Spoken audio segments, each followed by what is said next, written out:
from McKinney North High School. You're watching NTV with Maddie Perry and Ginger Sparks. Coming up today, the Ebola outbreak seems to be under control in the U.S., but we'll see how people are still being affected by it. we'll meet a student who seems to be living the dream, but it's not as easy as you might think. And we'll see what a helicopter pilot, an aspiring psychology teacher, and a mom have in common. All this and more, starting right now on NTV.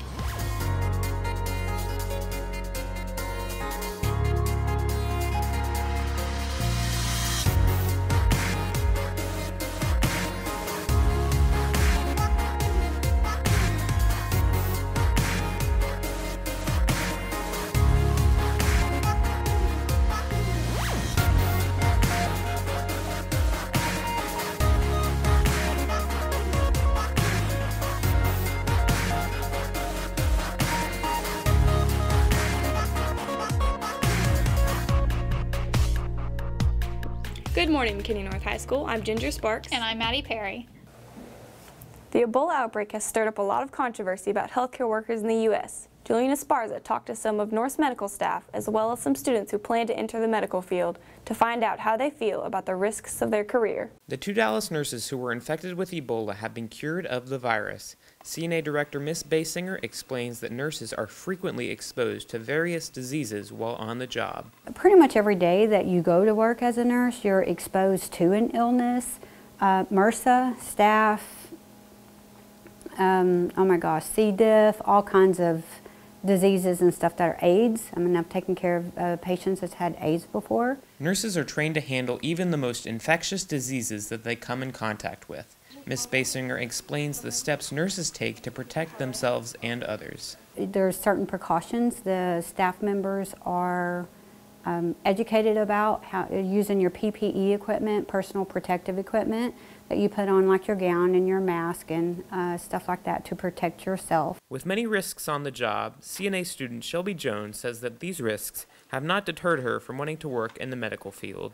I mean, I can see that it's scary, and I would understand that I probably would be really nervous about it, but that's what I want to do. Like, it's my passion. I love helping people, and I wouldn't want to do anything else.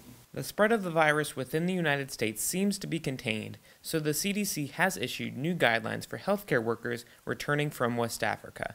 The goal of these new guidelines is to prevent a nationwide outbreak. This has been Juliana Esparza for NTV.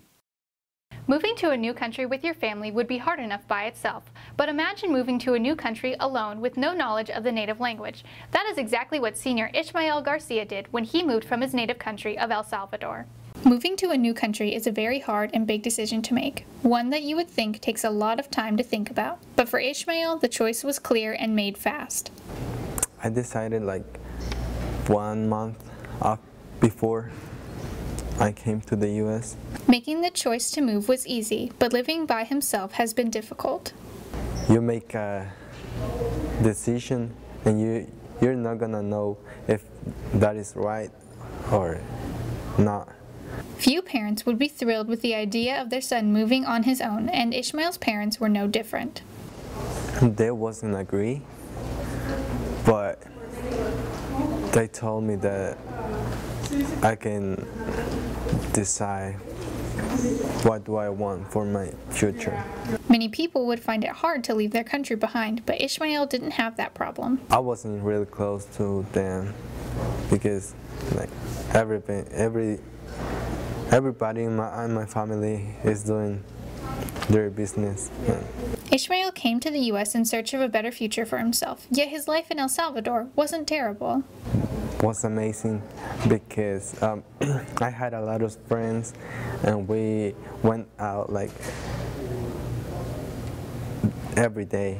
Though he has many friends now, Ismael says that the language barrier made it hard to form relationships in the beginning. That's a hard thing to do when you don't speak their language. You are trying to learn. Ismael will be graduating in June and plans to pursue a career as a health teacher. And while he plans to visit El Salvador in the future, he says that the U.S. is his home now. This has been Maddie Perry with NTV. Over the course of a year, the bond between teachers and students grow. But when a teacher is out, a substitute comes in. Matthew Abels talked with some of McKinney North's substitutes to get to know them better. They come from a wide array of backgrounds. I had been a stay-at-home mom for 12 or 13 years, and when my daughter got old enough to be on her own in the afternoons, I started subbing. And actually what led me into subbing was I just wanted a job where I could work when I was free and available for extra money. And exactly, I'm a helicopter pilot, so once I'm off, I start working like 4 weeks and 4 weeks. And their knowledge base has to be just as wide. Definitely the biggest challenge of being a sub is you don't know what class you're going to teach that day. So you can walk in and teach chemistry and maybe your chemistry skills or whatever, and then the next day you're teaching French, and then the next day, who knows. To substitute teach in McKinney ISD, a college degree is not required, but Mrs. Carter has a smart way of furthering her education without attending a university. When kids ask me how do I know this, I just say, you know, I read a lot. I keep up my education myself. One of the main responsibilities of a substitute is to monitor students. The way a substitute handles a class usually depends on the student's behavior, but Mr. Shaif has his own unique way of managing his classroom. Champion is the best. So I always nominate to the student the champion, he's the best. So like the McKinney North is the best. Even though her job is challenging at times, Mrs. Carter enjoys it. But she thinks it takes a certain type of person to be a good substitute. And it's really tough at first, but once you get classroom management down, once you realize that it's okay to say, oh yeah, you're right, I'm wrong, then it gets a lot easier, and as long as you really like being around kids, then it's a great job. Mr. Shaif and Mrs. Carter are content being substitutes, but Mr. Perry has plans to take his current occupation to the next level. My degree is in psychology. It's my favorite subject, so I want to be a full-time teacher. While each day as a substitute is a different experience, Mr. Shaif's most memorable moment happened on his first day of teaching. Student told me, can I go to the restroom? He went to the restroom, never came back. And I didn't know who is that. I was asking to the friends, nobody told me. And by this time I also turned in the attendance. So, you know, in that situation, if student doesn't cooperate, then you exactly don't know who is that student. So from then I learned how to do that. This has been Matthew Abels for NTV. Now here's Cameron Govan with sports.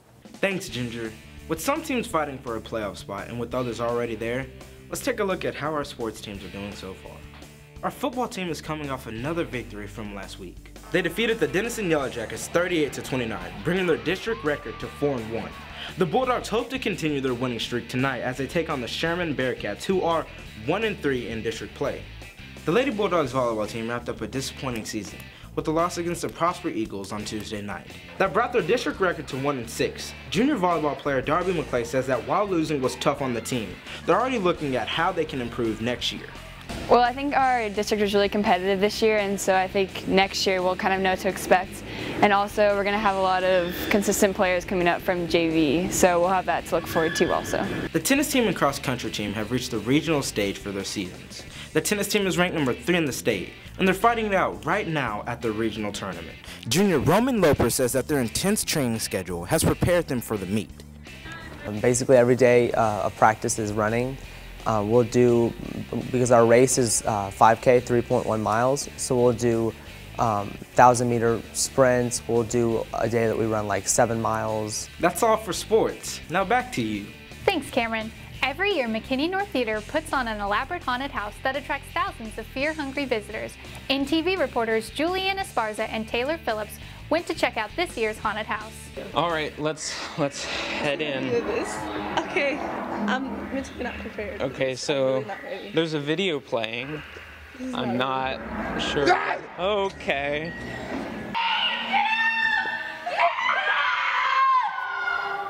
I don't know why they're so upset. Oh my God! Oh my God. Help me! What in the world?